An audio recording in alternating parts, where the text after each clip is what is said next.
तो बेटा कल हम लोगों ने टॉपिक अपना शुरू किया इनवर्स ट्रिग्नोमेट्रिक फंक्शंस, ठीक है। तो कल की क्लास में हम लोगों ने कितने फंक्शंस होते हैं, ठीक है, उनका ग्राफ्स वगैरह कैसे बनता है, कब कब वो डिफाइंड होता है, किन कंडीशंस में डिफाइंड होता है, डोमेन और रेंज क्या रहता है, इन सब के बारे में मैंने आपसे कल बात की और वो उसका एक बेसिक कॉन्सेप्ट था इस पूरे टॉपिक में, ठीक है। अब आज हम शुरू करेंगे कुछ और चीजों को, यहाँ पे कुछ और फॉर्मूले हैं, कुछ और चीजें हैं जिनको जानना आपको इस चैप्टर को समझने के लिए बहुत ही जरूरी है, बहुत ही इंपॉर्टेंट है, ठीक है। तो बेटा पहले हम एक काम कर लेते हैं। कल जो मैंने 6 फंक्शंस बनाए थे उनके डोमेन और रेंज मैंने ग्राफ के पास लिखे थे सारे के सारे। आज मैं उन सारे डोमेन और रेंज को एक टेबल में अरेंज कर दे रहा हूं क्योंकि आपको सारे आईटीएफ्स के डोमेन और रेंज एकदम फिंगर टिप पे होने चाहिए, ठीक है। जब तक ये आपको याद नहीं होंगे तब तक काम चल नहीं पाएगा, क्योंकि हमें टाइम टू टाइम इनको यूज करना पड़ेगा, चेक करना पड़ेगा कि चीजें डिफाइंड कंडीशंस में जा रही हैं या नहीं जा रही हैं, ठीक है। तो मैं एक टेबल की फॉर्म में अरेंज कर रहा हूं डोमेन और रेंज को। Domain and range of ITFs, inverse trigonometric functions. तो बेटा यहां लिख लो आप डोमेन, ठीक है, यहां पर लिख लो आप इसमें रेंज। ये पहला है हमारे पास sine inverse x, cos inverse x, tan inverse x, cot inverse x, sec inverse x and cosec inverse x. ये मैंने 6 फंक्शन लिखे। मैं इनके डोमेन लिखूंगा और रेंज लिखूंगा। आपसे हमारी बात हुई थी कि अगर कोई फंक्शन एफ है, उसका अगर डोमेन डी है और रेंज आर है, तो एफ इनवर्स का डोमेन आर होगा और रेंज डी होगी, ठीक। लेकिन बात हमारी फिर ये भी हुई थी कि ट्रिग्नोमेट्रिक फंक्शंस वाले केस में क्या होता है, उसको बंधन करने के लिए मैंने उनके डोमेन्स को रेस्ट्रिक्ट किया था। तो इसका मतलब क्या हुआ, जब मैंने डोमेन को रेस्ट्रिक्ट किया है तो इसका मतलब हुआ इनवर्स ट्रिग्नोमेट्रिक फंक्शंस की जो रेंज होगी वो एग्जैक्टली डोमेन के बराबर नहीं होगी, वो एग्जैक्टली उतना ही पार्ट होगा जो मैंने रेस्ट्रिक्ट किया था, ठीक। अब ध्यान दो, तो मतलब जो रेंज थी वो तो यहाँ रहेगा ही रहेगा। तो रेंज की अगर हम बात करें -1 to 1, -1 to 1, मतलब जो साइन एक्स और कॉस एक्स की जो रेंज थी वो हमारा यहाँ पे डोमेन में आ चुका है, ठीक। चलिए इसकी अगर हम बात करें, आर हो गया और आर हो गया, ठीक। फिर अगर हम बात करें इसमें तो बेटा ये हो गया आर -1 to 1 और ये हो गया आर -1 to। तो याद करने का तरीका ये है बेटा, ट्रिग्नोमेट्रिक फंक्शंस की जो रेंजेस थी वो एग्जैक्टली मेरे पास यहाँ डोमेन्स की फॉर्म में आ गई। और उससे बेहतर तरीका ये है, दो सेम है, चेक करिए, ये दो सेम, ये दो सेम और ये दो सेम। अगर एक याद रहेगा तो ये भी याद रहेगा, ये याद रहेगा तो ये भी याद रहेगा, ये याद रहेगा तो ये भी आपको याद रहेगा, ठीक। अब हम बात करेंगे रेंज के बारे में, जो कि मोस्ट इंपॉर्टेंट चीज है। ध्यान दीजिएगा, आपको याद होगा ये आया था मेरे पास -π/2 to π/2 और ये आया था 0 to π, ठीक। ये बस 2 याद रखिए, ठीक। उसके बाद नेक्स्ट 2 जो आएंगे वो यही सेम आएंगे, बस इंटरवल इनका ओपन हो जाएगा। आपको याद करने का तरीका बता रहा हूं, जो ये दोनों रहेंगे सेम टू सेम ये रहेंगे यहाँ पर, बस क्या होगा, सिर्फ ओपन इंटरवल में होगा। अगर आप ऐसे याद रखेंगे तो आपको इजीली ये याद रहेगा, कंफ्यूजन कभी आपको होगा नहीं, ठीक। और बाकी सेक इनवर्स और कॉस इनवर्स की हम बात करें आपसे, तो सेक इनवर्स का बिल्कुल वही होगा जो हमारा कॉस इनवर्स का है, बस क्या होगा, एक मिड पॉइंट हमारा जो बीच वाला है उसको मुझे माइनस करना पड़ेगा।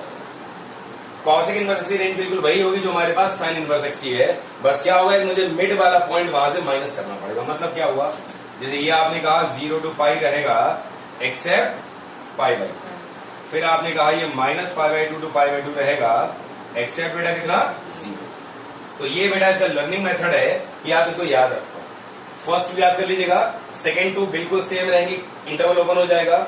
उसके बाद में सेक इनवर्स एक्स का वही होगा जो कॉस इनवर्स एक्स का है except mid point, cosec inverse x का वही होगा जो साइन इनवर्स एक्स का है एक्सेप्ट मिड पॉइंट। अगर आप इसको ऐसे याद रखेंगे कभी कंफ्यूजन आपको नहीं होगा, और ये चीज आपकी फिंगर टिप पे होनी जरूरी है, बिना इसके इस चैप्टर में हम लोग मूव नहीं कर पाएंगे। और बिल्कुल याद रखिएगा, डोमेन का मतलब होता है इनपुट, मतलब फंक्शन में जो आप एक्स लगाओगे उसकी वैल्यू, और रेंज का मतलब होता है आउटपुट, एक्स को लगाने पर जो फंक्शन की वैल्यू मिलेगी दैट, ठीक। चलिए तो ये बात हमारी हो गई, कल वाली बात ही कॉम्प्लीमेंट्री बात। अब मैं आगे बढ़ूंगा कि यहां पर मेरे पास कुछ प्रॉपर्टीज जब तक हम लोग उन प्रॉपर्टीज को नहीं जानेंगे, नहीं समझेंगे, तब तक हमारी बात यहां पर नहीं हो पाएगी। ठीक है, अब ध्यान दो आप यहां पे थोड़ा सा। डायलॉग हेडिंग आप इसे प्रॉपर्टीज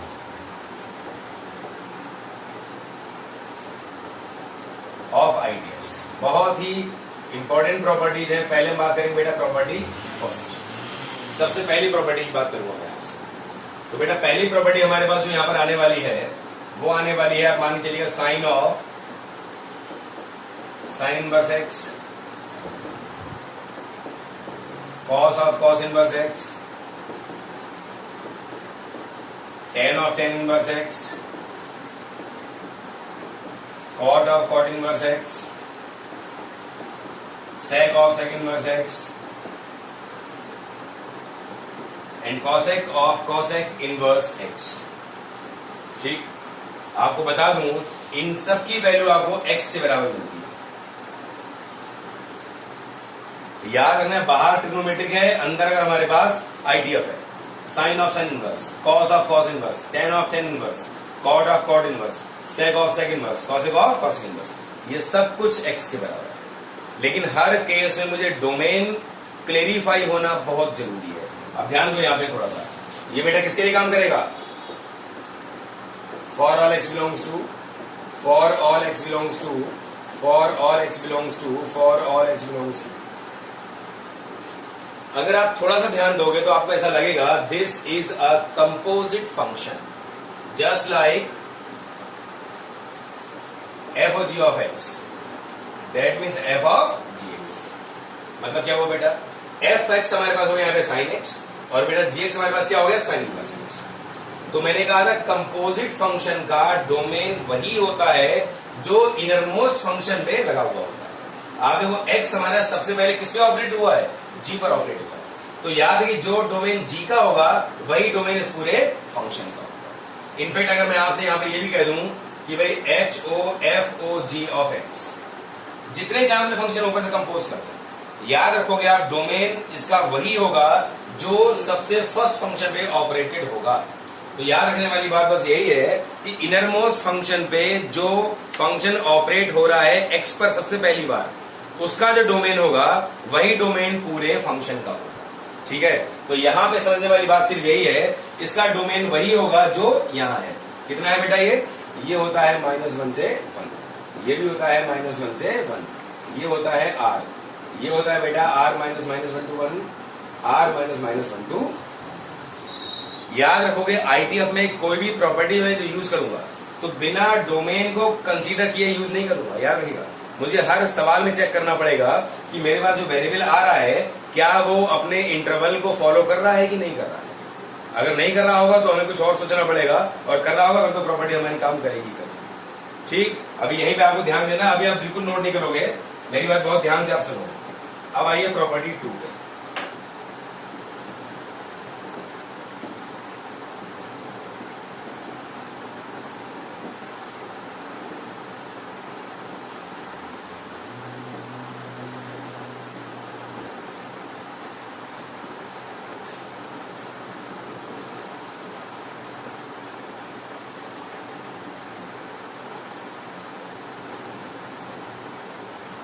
ठीक है, और एक खास बात बेटा यहां पर यह है, इंपॉर्टेंट बात आपके लिए यह है कि यहां भी ये सारी वैल्यू हमारे पास x की ही आने वाली है। आ रही बात समझ आपको, नहीं आ रही? ठीक, अब आप देखो इसमें की वैल्यू भी x है और इसकी वैल्यू भी x है। अब इसमें डिफरेंस क्रिएट कौन करेगा बेटा, डिफरेंस क्रिएट करेगा x की वैल्यू। वहां पर x की वैल्यू हमारे पास -1 से लेकर 1 तक एडमिसिबल है, यहां पर x की वैल्यू कौन सी एडमिसिबल होगी। अब ध्यान दो यहां पे आप थोड़ा सा, यहां पे x की वैल्यू वही लोगे जो साइन के लिए हमारे काम कर पाएगी। साइन x का डोमेन क्या होता था बेटा, ऑल द रियल नंबर्स। लेकिन यहां पे क्योंकि ऊपर से इनवर्स फंक्शन ऑपरेटेड है, इसका मतलब मैं पूरा रियल नंबर तो ले नहीं पाऊंगा, मैं इसका वही पार्ट ले पाऊंगा जितना पार्ट मैंने इसका रेस्ट्रिक्ट किया था। इसका मतलब क्या हुआ, इसका मतलब ये हो गया for all x belongs to -π/2 to π। ये बेटा हो जाएगा for all x belongs to कितना 0 to π। ये हो जाएगा for all x belongs to -π/2 to π/2 open interval. ये होगा बेटा for all x belongs to 0 to π open interval. ये हो जाएगा बेटा for all x belongs to 0 to pi except pi by 2। ये हो जाएगा बेटा आपका minus pi by 2 to pi by 2 except 0। ये आपका होगा। अब जैसे आपके दिमाग में कंफ्यूजन हो जाए कि भाई हम ये बात कैसे जज करें, भाई सर पढ़ा है, सर को तो सब पता है, सर ने जो कह दिया भाई यहाँ पे ऑल द रियल नंबर नहीं लेंगे, हम इतना पार्ट ले लेंगे, हम तो ऑल द रियल नंबर ले लेते, फिर क्या होता। अब समझिए यहाँ पे थोड़ा सा, जैसे मैंने यहाँ पे आपसे कहा कि इनपुट इसकी हेल्प से लोगे, लेकिन आउटपुट किससे लूंगा, बाहर वाले की हेल्प से। अब थोड़ा सा आप ध्यान दो, आपको देखना ये इसका इनपुट मतलब साइन इनवर्स का, और सबसे आउटरमोस्ट फंक्शन क्या है, साइन एक्स की रेंज। इन दोनों में जो कॉमन है वो निकाल लो आप, that's it. Sign inverse x का डोमेन भी -1 से 1 होता है, और साइन एक्स की रेंज भी -1 से 1 ही होती है, कोई दिक्कत नहीं है। यहां पर आइए, साइन एक्स का डोमेन बेटा ऑल द रियल नंबर होता है, बट साइन इनवर्स की रेंज होती है कितनी, -π/2 से लेकर π/2 तक। तो इसका मतलब हुआ कि मैं इसके लेफ्ट राइट नहीं जा सकता अभी के लिए, फिलहाल इस कंडीशन में। ठीक, अब यहां पे आपको बहुत ध्यान से समझना है, क्योंकि आप मान के चलिएगा 99% स्टूडेंट्स इस प्रॉपर्टी क्वेश्चंस में ही गलती करते हैं, और ये प्रॉपर्टी कितना ज्यादा यूज में आने वाली है ये आपको अंदाजा तभी लगेगा जब आप क्वेश्चन करना शुरू करोगे। तो इसके बारे में सब कुछ आपको पता होना जरूर चाहिए, और मैं आपको सारी बातें यहां पे क्लियर करूंगा 1 by 1। अब थोड़ा सा आपको ध्यान देना है बस, और थोड़ा पेशेंस रखना है, ठीक है। हो सकता है आपको उतना इंटरेस्ट ना भी आए, कई बार होता है कि फंक्शन टॉपिक इस टाइप के होते हैं ना, लेकिन आपको इंटरेस्ट यहाँ पे क्रिएट करना है, और मैं पूरी कोशिश करूंगा इस चीज की। ध्यान दीजिएगा थोड़ा। चलिए इसके बारे में सोचिए,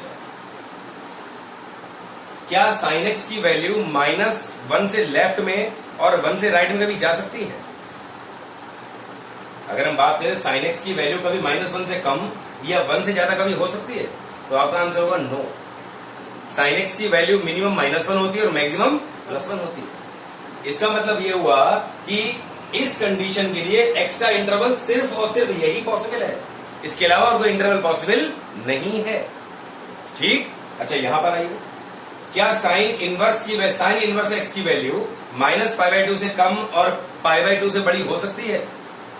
तो बेटा इसका आंसर मिलेगा बिल्कुल हो सकती है, क्योंकि हमने कल यहां पे आपके सामने कहा था कि मैंने साइन एक्स को ब्रांचेस में ब्रेक किया था, और मैंने इसकी प्रिंसिपल ब्रांच ली थी। इसका मतलब ये नहीं है कि लेफ्ट राइट वाली ब्रांचेस हमारी वर्किंग नहीं है, वो सारी की सारी वर्किंग है। अब उनका रोल क्या रहेगा, कैसे मैं उसको यूज करूंगा, बस यही बात आपको समझनी है। आप थोड़ा ध्यान दो। जैसे साइन एक्स की वैल्यू की बात करो आप, तो बेटा साइन एक्स की वैल्यू अगर आप देखोगे तो आपको पता है भाई 1 हो गया, यहाँ पर कितना हो गया, -1 हो गया। इससे कम नहीं होगी, इससे ज्यादा नहीं होगी, ये बिल्कुल क्लियर है, कोई इफ एंड बट है नहीं हमारे पास। लेकिन अगर हम साइन इनवर्स के बारे में सोचें तो बेटा इसकी वैल्यू -π/2 से कम और π/2 से बड़ी तो हो सकती थी ना। आप चेक करो यहाँ पे थोड़ा सा, कल जो मैंने ग्राफ बनाया था आपके सामने, तो मैंने कहा था बेटा ये इसको हमने पार्ट्स में ब्रेक किया था इस तरीके से। तो मैंने ये ब्रांच ले ली थी आपकी, कौन सी वाली, -π/2 से π/2 वाली, लेकिन इसके पीछे का भी ब्रांच काम करेगी, और इसके आगे ब्रांच, सारी ब्रांच वाली बनेंगे। डिफाइंड तो ये फंक्शन सब जगह है ना पूरे में। तो अब क्वेश्चन अराइज ये होता है बेटा यहाँ पर कि अगर x की वैल्यू कम हो जाए या आगे बढ़ जाए, तो मैं इस फंक्शन की वैल्यू कैसे निकालूं और उसकी वैल्यू क्या होगी। That is the point which is most important for all of you. ये आपको बहुत ध्यान से समझना है। गलती 99.9% स्टूडेंट्स की यहीं पर होती है। ठीक, फिर सुन लो मैं क्या कह रहा हूं आपसे। मैंने आपसे ये कहा कि इस केस में आपको पता है फंक्शन की वैल्यू -1 से कम और 1 से बड़ी हो ही नहीं सकती, ये एक यूनिवर्सल फैक्ट है। तो ये तो अगर -1 से कम हो गया या 1 से ज्यादा हो गया तो मैं इसको बोलूं दिस इज नॉट डिफाइंड, ये डिफाइंड ही नहीं कहलाएगा।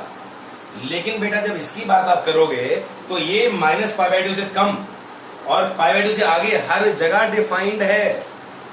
Now question arises how to find those values and what are those values, कैसे निकालें, क्या होंगी, ये सारी बातें आपको यहां पर समझनी है, जो कि आपके लिए बहुत बहुत बहुत ज्यादा इंपॉर्टेंट